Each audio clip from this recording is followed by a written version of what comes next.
This is McLeod Insights, where we feature conversations with longtime transportation industry veterans who are now team members at McLeod Software. Our goal is to support and empower our customers by helping them learn about proven ideas and best practices that will have a positive impact on how they run their companies.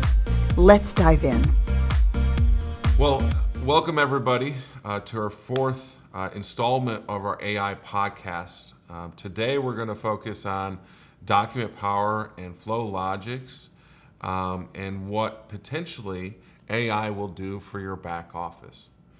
We aim to discover and discuss the use cases within transportation, primarily focus on carriers and brokers within these podcasts, focus on AI. Today, joining us, we have Dr. Sujit Kumar. He's one of our PhDs here at McLeod that helps us make sure that we're approaching this in the right way, and he'll provide some industry insights and some global AI overview, as well as our special guest today, and a specialist when it comes to our back office solutions, Ryan Sparrow. Ryan Sparrow is a product success manager, and he'll be talking about how AI will impact our customers' back office. So welcome, Ryan. Welcome to the podcast. Hey, thank you very much for having me, folks. Awesome. So your title is Product Success Manager at McLeod. What does that mean at McLeod?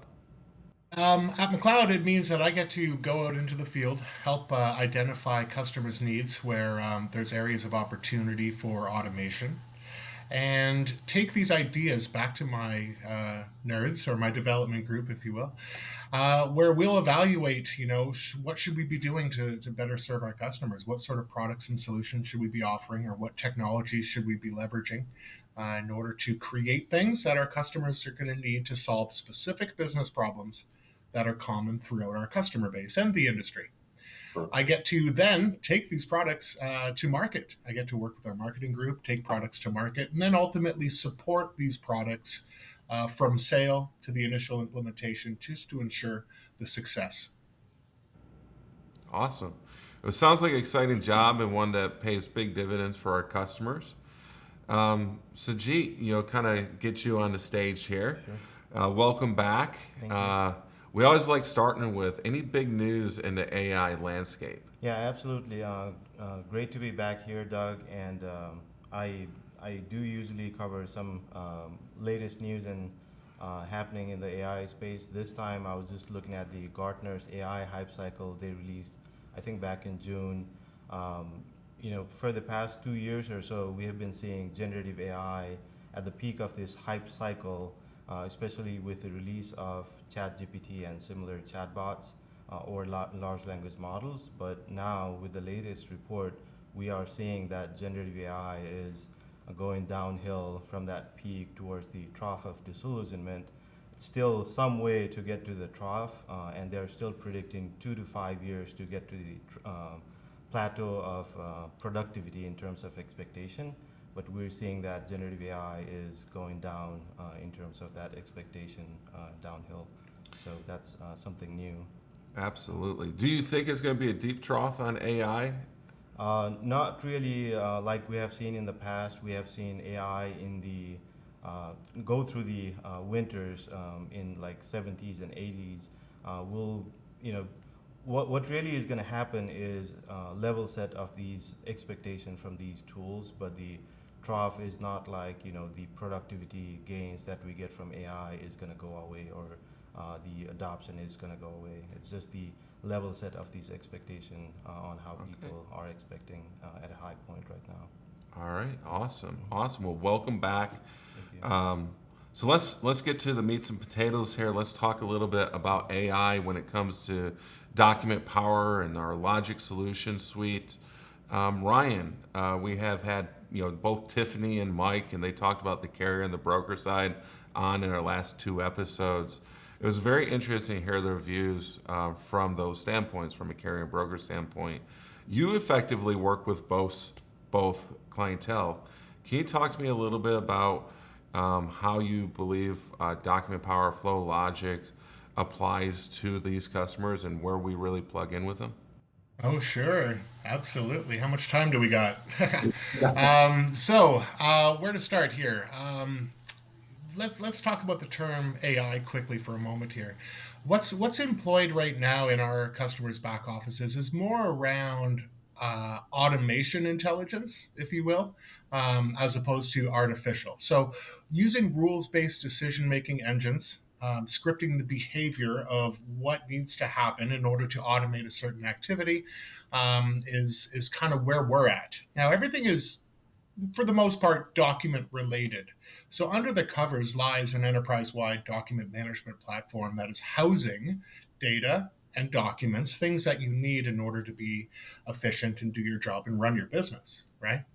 When we add that technology layer, ours is called Flow Logics. This technology layer of rules-based decision-making platform, it just allows us to extend the capabilities of Loadmaster, Power Broker, and our document power system to kind of go a lot further, right? Um, Take routine actions, activities, and tasks, and really remove the people, the paper from the process. And that's where we're focusing, specifically in the back office. There's lots of opportunity in those cases. Awesome. So how do you think generative AI is going to impact what you do from a back office standpoint? Well, it's hard to say, actually. You know, Prompting an engine or the AI to give you something as a result of your input, right? Have it generate an outcome based on your input. There's few use cases that I can kind of see at the moment. One I'm really kind of paying attention to is driver retention. If we can go ahead and use large language models and generative AI to um, evaluate how a driver is feeling, their behavior, their series of behaviors over a period of time, predict their happiness, their level of happiness with the company, and then as a result, evaluate and find out are they at risk of leaving the company or not, and then using generative AI to help model something to communicate back to that care or that driver to do a health check on them, essentially, right? Um, in a fully automated way, in a fully humanless way, letting the technology do that. I think there's a case there because right now that is a human related activity, right? It's all driven by staff evaluating, making decisions, and then communicating with the individuals. So I think we can turn that over to generative AI. Yep, absolutely, absolutely. So in the back office aspect, do you care if it's generative AI or if it's simple automation? What's your view on needing AI versus just getting into the roots of it of how do I help make this better, improve the quality and improve the speed of dealing with all these documents? Right? It doesn't necessarily have to be AI, as we've discovered.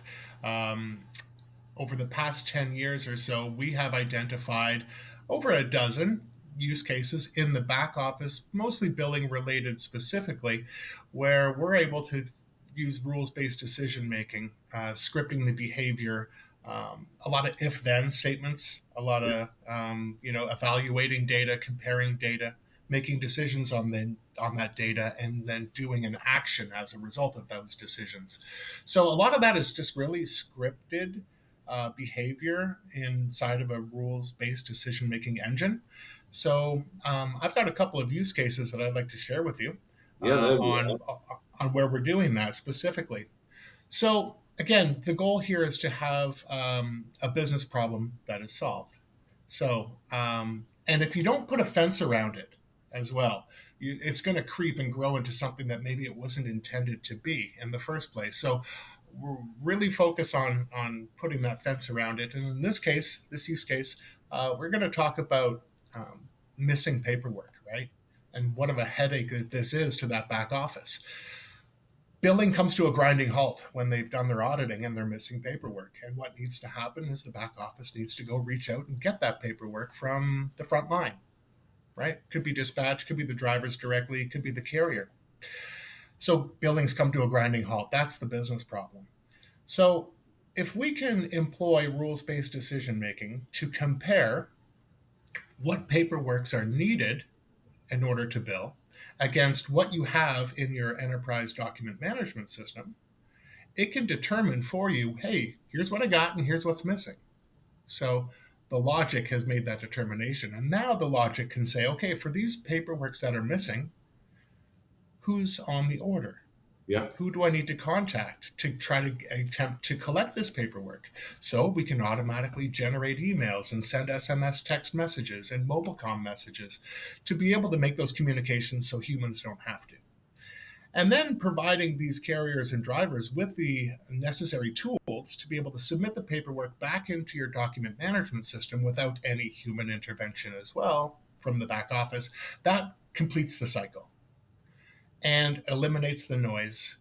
And quite often, the automation is doing this for you before you even know that the paperwork's missing itself. So it's being proactive in that regard, right? So that's a really fantastic example.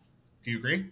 Yeah, I think that is, and my experience there, and of course, is customers all have different requirements too. So the if-then statements will help you dive into what's truly needed for your customers.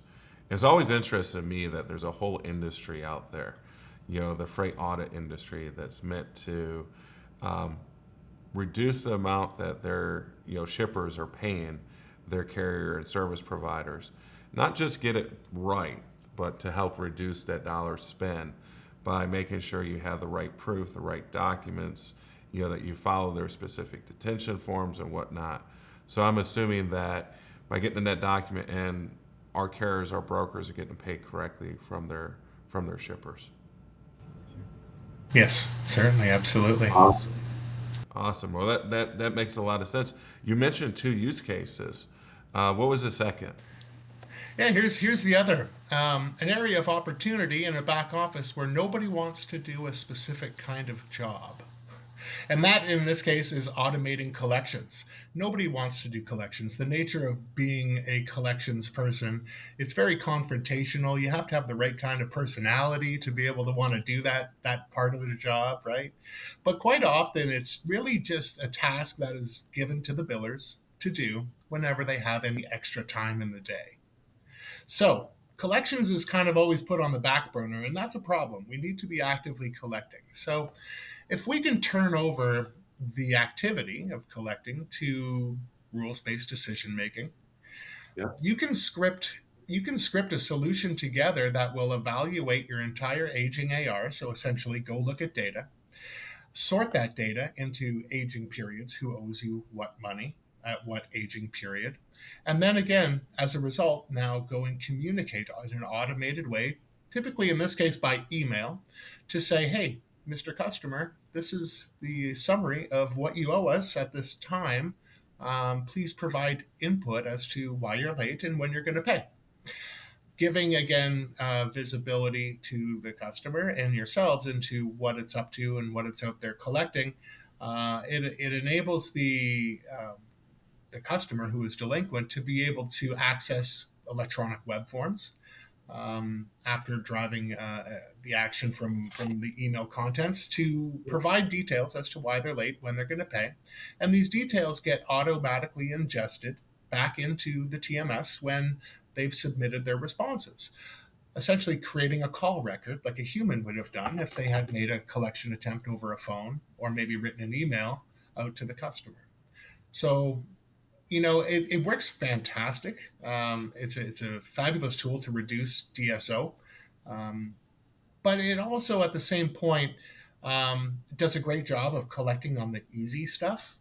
But those invoices that are like 120 days old that are just not being paid, quite often you still need a human to go ahead and interject and make the collection attempt the old-fashioned way. But if you can eliminate 80%, let's say, of the easy stuff right up front to easy to collect, and by turning it over to automation, that's an absolute win. That makes sense, and you're taking a job that no one wants to do away from having somebody have to do it. So yeah, the more you can do that, I think that's awesome. Hey, and maybe we'll build some robots that will go after collection in the future. Yeah, who knows? Absolutely, with a baseball bat. Yeah. Oh, yeah. That'd be funny. Absolutely. Sajit, what do you think about when you hear that from the AI standpoint and Yeah, how AI could potentially plug into these two already built automations? yeah. Ryan covered pretty great examples in the last few minutes. I think I can help peel some of those from like AI perspective. What machine learning AI use cases can apply to those examples or use cases. I'm 100% on board there, Ryan, with you when you're talking about automation, AI as automation intelligence, and I'm of the belief that if AI is not helping, AI, machine learning, data science, whatever you call it, it's not helping automate, and it's not, um, you know, empowering the users Yeah. to do more without having without doing the redundant task over and over. It's not going to help. It's not going to improve the bottom line, right? So 100% there with the automation. Um, but I think where artificial intelligence comes in is the coupling of the rules-based engine with some machine learning capabilities wherever applicable. It may not be applicable in all the cases. So with the collections, I think maybe the best case scenario is implementing the rules-based. Yep. But you mentioned driver retention, right? And the use of large language models to read their communication with the dispatcher, whether it's free-form messages or their email or text. If we can analyze that and find out the sentiment of the driver and get a hint of, hey, the driver may not be happy, someone needs to intervene or someone needs to talk to them over the phone or whatnot, right? Because they are driving a lot of hours and maybe they need someone to talk to them and figure out what they are struggling with, right? So there can be this AI machine learning piece that can really chime in and figure out the sentiment of the driver, whether they are happy or not, right? Perfect. Is that something that you think, Ryan, could be helpful to reduce the driver retention, identifying their sentiment? Yeah, absolutely. And with the driver turnover rate these days of being 90 to 100% annually on average, there's a the absolute need to do more with less staff, or at least less effort. Um, Growing without adding headcount, all of these things are really something that AI is going to help contribute towards. And then that example is perfect. Yeah, absolutely. So funny you mentioned that because that was going to be my next question, especially in the back office, right? So we care about outcomes here at McLeod. Quality is a huge outcome when it comes to back office processing, but also pure efficiency is key too. What's your view on AI? Whether this is artificial intelligence or automation intelligence, which may be a new coin term for us, but replacing human jobs within the workspace. Yeah, that's never the goal, really. From our approach, how the customer views it is totally up to them. Obviously, the way that we position this is purely around growing without adding headcount, being able to do more with less effort, to be able to be more accurate and efficient, less mistakes, so less double checking, less, you know, less using multiple systems, combining things into one process. There's a lot of process re-engineering that needs to take place as well, with a lot of when you employ automation to solve a problem. And the ultimate goal is always going to be about doing things more efficiently and getting better outcomes. Yeah. Perfect. Perfect. So, G, what's your thoughts when you think about the back office of our customers? Are we, replacing jobs, or how do you view that? Right. I think empowering the users again, like Ryan was saying, and applying that to the document processing area, right? Someone is processing, I don't know, hundreds of documents in a day, maybe thousands at some companies, or hundreds of thousands, right? If someone is manually doing that, or few people are doing that on a day-to-day basis, that's very redundant task they're going through. But if we can do the OCR using these document processing tools and then extract key entities from those documents like bill of lading, location, rate, all of those entities, it's going to help them, or it's going to free them to do more strategic tasks and it can help the company grow without adding the headcount, to Ryan's point. So it's not after, or the intention is not to replace the jobs, but enable our customers to grow without adding a lot of headcounts. Awesome, awesome. Well, guys, we're going to conclude the podcast for today. We try to keep these quick and to the point. Obviously, we can talk about this for a long time, especially diving deep into some of these use cases, talk about what we're doing today and what the future holds here at McLeod for our customers. If you want to participate, more in those, please make sure to attend these future podcasts, or come see us in person at our UCs.